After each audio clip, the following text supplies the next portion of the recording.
On the night that Kimio left Hawaii to fly back to Japan, I walked alone to the lifeguard stand and sat there for a long time, just basking in the beauty and peace that Kimio had brought to me so lovingly. I looked out across the waves and wondered what strange lands lie beyond. For now, I knew little of those, and it was but a dream to muse about the far eastern side of the world. Well, I was to leave for Korea with some computer tapes in several weeks or so and find out. The next night as well, I retreated to the lifeguard stand. After dark, not sad really, but needing time to make a transition.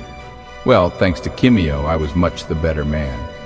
She'd told me that I'd better be all right after she left, she unselfishly instructing me to find love if I couldn't come to her, which we both knew the army wouldn't let me do, for underneath all my apparent freedom, I was still, in the end result, a man of military servitude. Nevertheless, she'd given me her address, and we both knew I'd at least come to visit sometime. As I sat up there in my lifeguard perch reading some poems by moonlight, I heard someone climbing the ladder, and looking down, I saw Colleen carrying something up to me. Some food, perhaps. You miss her, don't you? I miss her a lot, but it's manageable. Kind of the story of my relationship life. All good thing. Must eventually come to an end. You brought me food?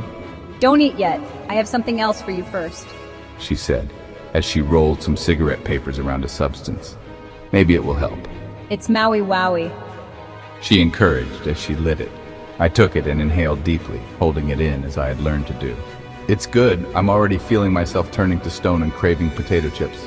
Remember that night we all smoked together during that big storm, which was actually more of a monsoon, when you went out in the torrential downpour in search of potato chips, jumping over the deep puddles, but missing one and falling in and getting soaked. You saw that? Sure, I followed you to know that you were okay, seeing as you were a relatively new smoker of heavy weed. Thanks. This is my only vice, Patrick, and it grows wild in Hawaii. Yes, it does. It is bountiful. And you're ever quite sensible aside from your one vice. A throwback to your hippie days, I suppose.